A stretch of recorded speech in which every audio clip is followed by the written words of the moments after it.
Mr. Chairman, my good friend Governor Rockefeller, His Eminence Cardinal Spellman, ladies and gentlemen,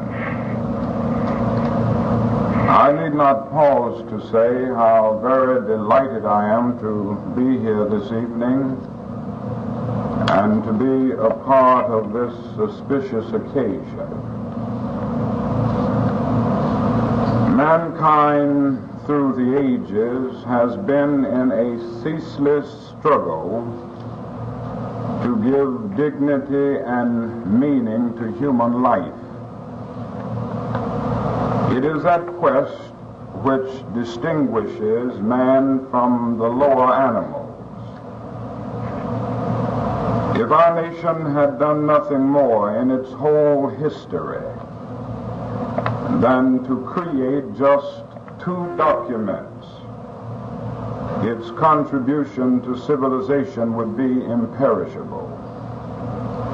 The first of these documents is the Declaration of Independence, and the other is that which we are here to honor tonight, and the Emancipation Proclamation. All tyrants, past, present, and future, are powerless to bear the truths in these declarations, no matter how extensive their legions, how vast their power, and how malignant their evil. The Declaration of Independence proclaimed to a world organized politically and spiritually around the concept of the inequality of man, that the dignity of human personality was inherent in man as a living being. The Emancipation Proclamation was the offspring of the Declaration of Independence. It was a constructive use of the force of law to uproot a social order which sought to separate liberty from a segment of humanity. Our pride in our progress would be unqualified if the story ended here. But history reveals that America has been a schizophrenic personality where these two documents are concerned. On the one hand, she has proudly professed the basic principles inherent in both documents. On the other hand, she has sadly practiced the antithesis of these principles. If we look at our history with honesty and clarity, we will be forced to admit that our federal form of government has been, from the day of its birth, weakened in its integrity, confused and confounded in its direction by the unresolved race question. We seldom note or give adequate significance to the fact that Thomas Jefferson's text of the Declaration of Independence was revised by the Continental Congress to eliminate a justifiable attack on King George for encouraging slave trade. It was changed lest it offend the Southern representatives, just as today still legislation is discarded or emasculated lest it too give offense to Southern representatives. Jefferson knew that such compromises with principle struck at the heart of the nation's security and integrity. In 1820, 6 years before his death, he wrote these melancholy words: "But this momentous question, like a fire bell in the night, awakened and filled me with terror. I considered it at once as the nail of the Union. I regret that I am now to die in the belief that the useless sacrifice of themselves by the generation of 1776 to acquire self-government and happiness to their country is to be thrown away. And my only consolation is to be that I live not to weep over it. Our nation has experienced a ceaseless rebellion against the Declaration of Independence, the Constitution, the Emancipation Proclamation, and the Supreme Court by one region. In the Revolutionary War, powerful slave elements in the South fought with the British. The development of the nation to the West was complicated and hindered by the slave power. And only the Holocaust of war settled the direction and character of our growth. But the rebellion against equality continued into the second half of the 19th century and into the 20th century, diminishing the authority of the federal government and corroding its authority. It has contaminated every institution in our society.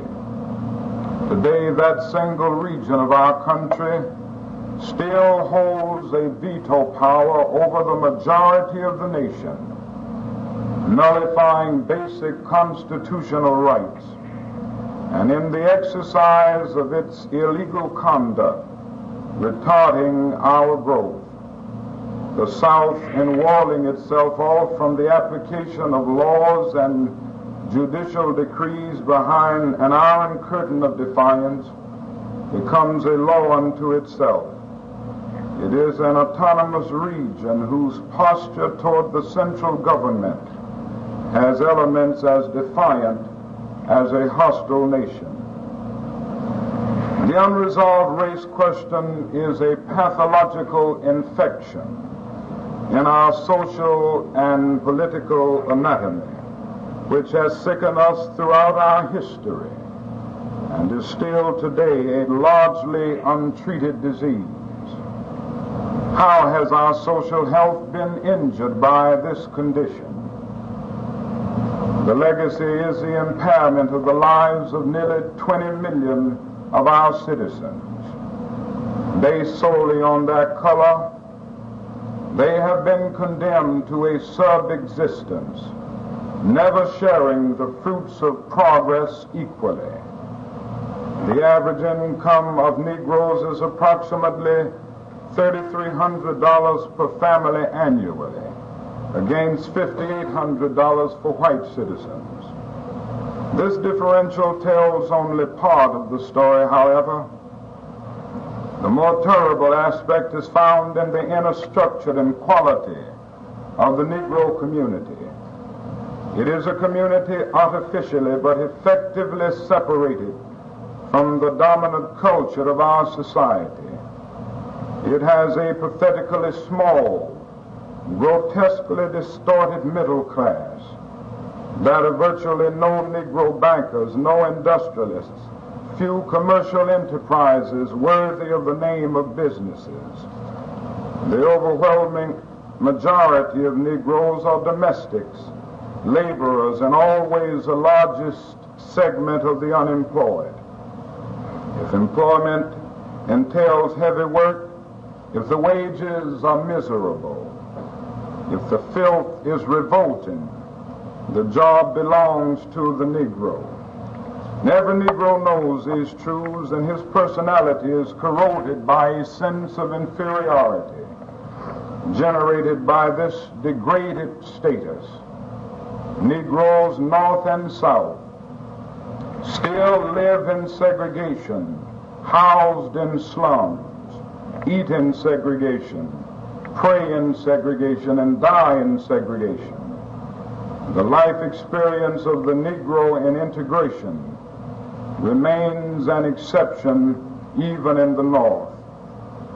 The imposition of inferiority externally and internally are the slave chains of today.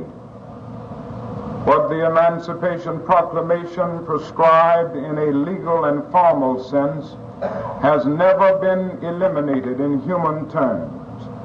by burning in the consciousness of white Americans a conviction that Negroes are by nature subnormal, much of the myth was absorbed by the Negro himself, stultifying his energy, his ambition, and his self-respect. The proclamation of inferiority has contended with the proclamation of emancipation, negating its liberating force. Inferiority has justified the low living standards of the Negro, sanctioned his separation from the majority culture, and enslaved him physically and psychologically. Inferiority as a fetter is more subtle and sophisticated than iron chains. It is invisible, and its victim helps to fashion his own bonds. Inequality before the law is so pervasive in the life of the Negro that its detailing is impossible. We boast that ours is a government of laws, but every Negro knows 1,000 examples in which law and government do not protect him. In the past 3 weeks, 3 Christian churches have been burned in a single community in Georgia. If the government building were bombed in Washington, the perpetrators would be apprehended immediately. But if violence affects a Negro church, all of the agencies of government cannot find or convict the arsonists. This is the essential texture of freedom and equality for the Negro 100 years after the Emancipation Proclamation and 186 years after the Declaration of Independence. This somber picture may induce the somber thought that there is nothing to commemorate about the centennial of the Emancipation Proclamation, but tragic disappointments and undeserved defeats do not put an end to life, nor do they wipe out the positive, however submerged it may have become beneath floods of negative experience. The Emancipation Proclamation had 4 enduring results. First, it gave force to the executive power to change conditions in the national interest on a broad and far-reaching scale.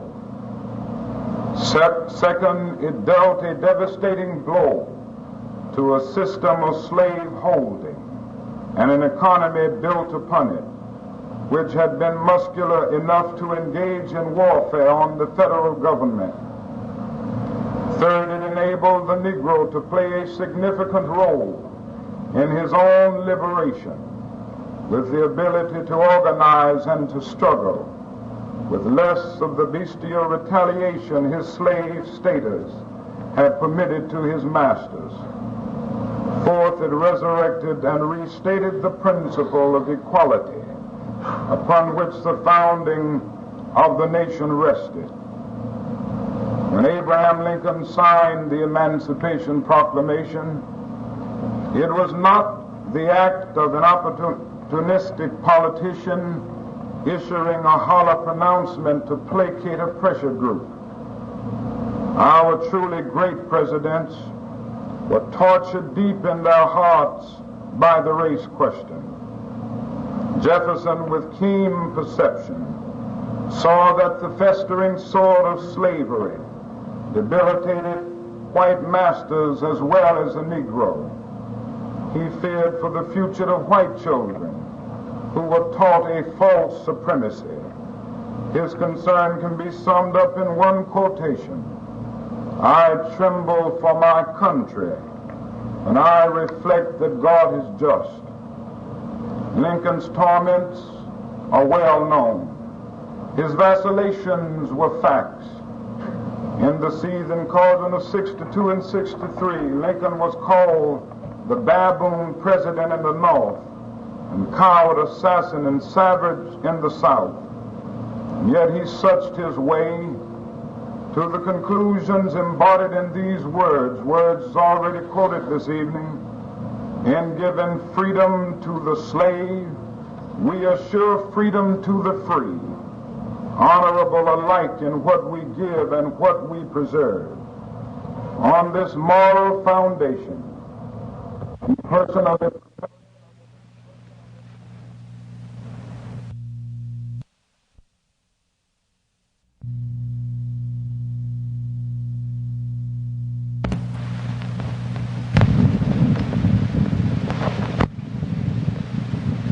on which he immediately acted by deserting the plantations in the South and joining the Union armies in the North. Henry Longfellow, seeing a regiment of Negroes march through Beacon Street in Boston, wrote in his diary, "An imposing sight. There's something wild and strange about it, like a dream. At last the North consents to let the Negro fight for freedom.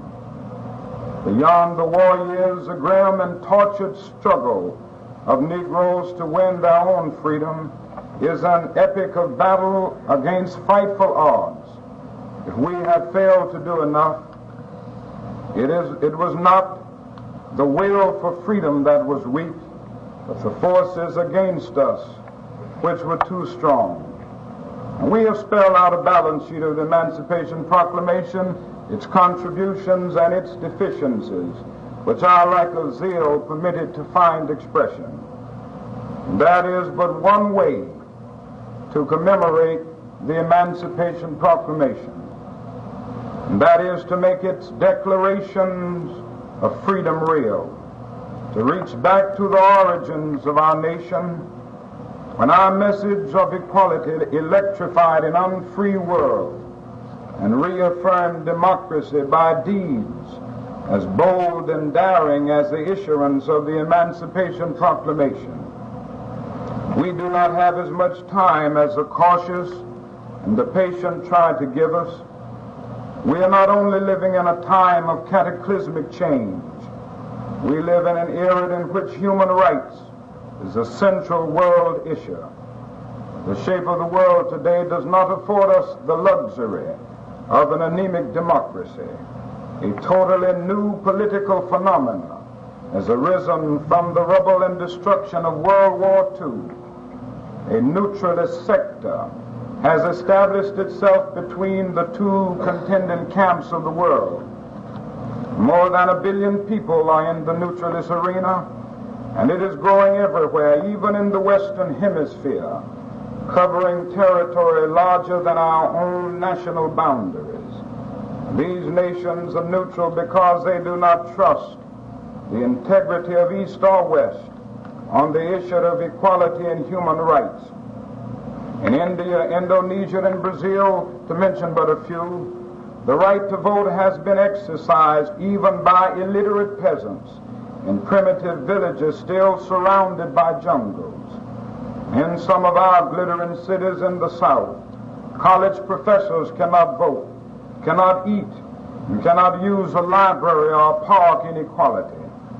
In Africa, Negroes have formed states, govern themselves, and function in world tribunals with dignity and effectiveness. The simple fact is that the relative progress in undeveloped sectors of the world in human rights races at jet-like speed, while we strain in a horse and buggy for advancement. We are not moving in the world tempo of change. Worse still, as Earth shrinks through communication revolutions, and the shame of Little Rock, Arkansas, and Albany, Georgia flashes around the globe, the world is becoming more aware of our deficiencies. Floods of consumer goods, superhighways, supermarket, and Telstars do not obscure the existence of racial injustice, and this fact, more than any other, explains why more emerging nations move away from us than toward us. The touchstone is not the sophistication of our industrial devices, but our commitment to freedom and equality. Without faith that we are wedded to these truths, our power and strength become a menace to other peoples, and they will maintain that distance until we have justified their confidence. And while stressing the damage that racial injustice does to our image abroad, that is a more basic reason for grappling with this problem. In the final analysis, we must not seek to solve this problem merely to face the communist challenge. We must not seek to do it merely to appeal to Asian and African peoples. In the final analysis, racial injustice must be uprooted from American society because it is morally wrong. It must be uprooted because it stands against all of the noble precepts of our Hebraic Christian heritage. It must be done because segregation substitutes an I-it relationship for the I-thou relationship and relegates persons to the status of things. And so that is a great moral challenge at this hour. And it must be done not merely because it is diplomatically expedient, but because it is morally compelling. The Negro will never cease his struggle to commemorate the Emancipation Proclamation by making his emancipation real. If enough Americans in numbers and influence join him, the nation we both labored to build may yet realize its glorious dream. That is too much greatness in our heritage to tolerate the pettiness of race hate. The Declaration of Independence and the Emancipation Proclamation deserve to live in sacred honor. Many generations of Americans suffered, bled, and died, confident that those who followed them would preserve the purity of our ideals. Negroes have declared they will die if need be for these freedoms. All Americans must enlist in a crusade, finally to make the race question an ugly relic of a dark past. When that day dawns, the Emancipation Proclamation will be commemorated in luminous glory. We are at one of history's awesome crossroads. Our technological creativity is almost boundless. We can build machines that think.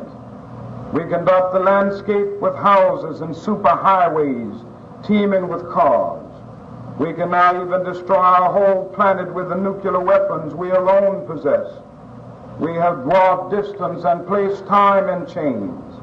And our guided ballistic missiles have carved highways through the stratosphere. In short, we have the capacity to rebuild our whole planet, filling it with luxury, or we are capable of destroying it totally. The shocking issue of our age is that no one can confidently say which we will do.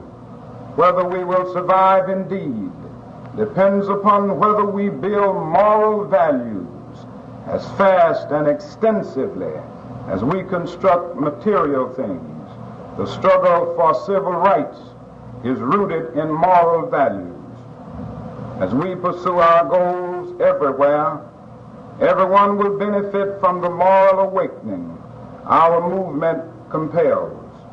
We must all maintain faith in the future and believe that the American dream can and will become a reality. This is my faith.